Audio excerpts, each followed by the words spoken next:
जय श्री राम।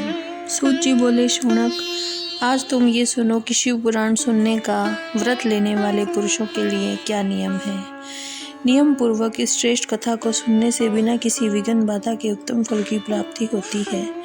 जो लोग दीक्षा से रहित हैं उनका कथा श्रवण में अधिकार नहीं है, अतः कथा सुनने की इच्छा वाले सब लोगों को पहले वक्ता से दीक्षा ग्रहण करनी चाहिए।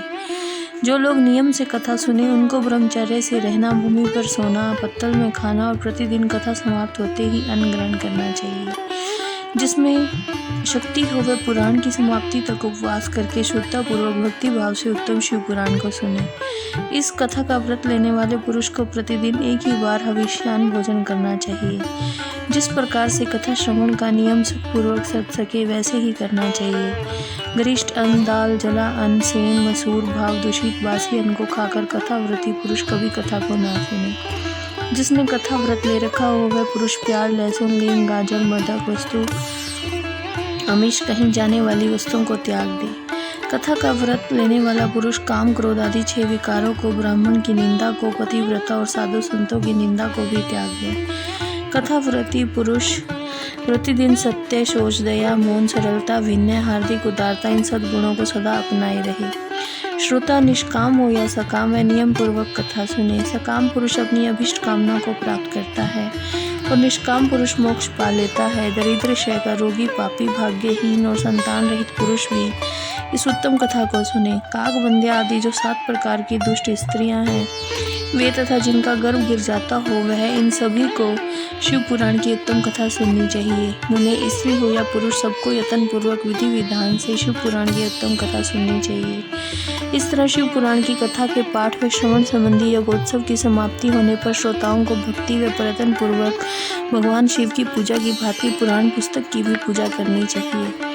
तदंतर विधि पूर्वक वक्ता का भी पूजन करना आवश्यक है। पुस्तक को आच्छादित करने के लिए नवीन व सुंदर बस्ता बनावें और उसे बांधने के लिए दृढ़ व दिव्य डोरी लगावें, फिर उसकी विधिवत पूजन करें। मुनि श्रेष्ठ, इस प्रकार महान उत्सव के साथ पुरुष पुस्तक और वक्ता की विधिवत पूजा करके वक्ता की सहायता के लिए स्थापित हुए पंडित का भी उसी के अनुसार धन आदि के द्वारा सत्कार करें। वहाँ आए हुए ब्राह्मणों को अन्न, धन आदि का दान करें। साथ ही गीत, वाद्य, नृत्य आदि के द्वारा महान उत्सव रचाएं। यदि श्रोता विरक्त हो उसके लिए कथा समाप्ति के दिन विशेष रूप से उस गीता का पाठ करना चाहिए जिसे श्री रामचंद्र जी के प्रति भगवान शिव ने कहा था।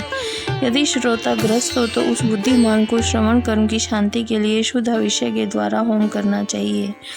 मुने, रुद्र संहिता के प्रत्येक श्लोक द्वारा होम करना उचित है अथवा गायत्री मंत्र से होम करना चाहिए, क्योंकि वास्तव में यह पुराण गायत्री में ही है तथा शिव पंचाक्षर मूल मंत्र से हवन करना उचित है। होम करने की शक्ति न हो तो विद्वान पुरुष यथाशक्ति हवनीय हविष्य को ब्राह्मण को दान करे। न्यूनता रिक्त रूप दोष की शांति के लिए भक्ति पूर्वक शिव सहस्त्र नाम का पाठ और श्रवण करे। इससे सब कुछ सफल होता है, इसमें संशय नहीं है, क्योंकि तीनों लोकों में उससे बढ़कर कोई वस्तु नहीं है। कथा श्रवण संबंधी व्रत की पूर्णता की सिद्धि के लिए 11 ब्राह्मणों को मधु मिश्रित खीर भोजन कराए और उन्हें दक्षिणा दे। यदि शक्ति हो तो 3 तोले सोने का एक सुंदर सिंहासन बनवाए और उस पर उत्तम अक्षरों में लिखी और लिखवाई हुई शिव पुराण की पोथी विधि पूर्वक स्थापित करे। तत्पश्चात पुरुष उसके आह्वान आदि विविध उपचारों से पूजा करके दक्षिणा चढ़ाए। फिर जितेंद्रिय आचार्य का वस्त्र, आभूषण, गंध आदि से पूजन करके दक्षिणा सहित वह पुस्तक उन्हें समर्पित कर दे। उत्तम बुद्धि वाला श्रोता इस प्रकार भगवान शिव के संतोष के लिए पुस्तक का दान करे। इस पुराण के उस दान के प्रभाव से भगवान शिव का अनुग्रह पाकर पुरुष भोग बंधन से मुक्त हो जाता है। इस तरह विधि विधान का पालन करने पर श्री संपन्न शिव पुराण संपूर्ण फल को देने वाला तथा भोग और मोक्ष का दाता होता है। मुने, शिव पुराण का ये सारा मातम्य जो संपूर्ण अभीष्ट को देने वाला है वो मैंने तुम्हें सुनाया है। श्रीमान शिव पुराण समस्त पुराणों के भार का तिलक माना गया है। यह भगवान शिव को अत्यंत प्रिय, रमणीय, भव रोग का निवारण करने वाला है। जो सदा भगवान शिव का ध्यान करते हैं, जिनकी वाणी शिव के गुणों की स्तुति करती है, जिनके दोनों कान उनकी कथा सुनते हैं, इस जीव जगत में उन्हीं का जन्म लेना सफल है। वे निश्चय ही संसार सागर से पार हो जाते हैं। भिन्न भिन्न प्रकार के समस्त गुण जिनके सच्चिदानंदमय स्वरूप कभी स्पर्श नहीं कर पाते, जो अपनी महिमा से जगत के बाहर और भीतर भासमान है तथा जो मन के बाहर और भीतर वाणी व मनोवृत्ति रूप में प्रकाशित होते हैं, उस अनंत आनंद घन रूप परम शिव की मैं शरण लेता हूँ। जय श्री राम।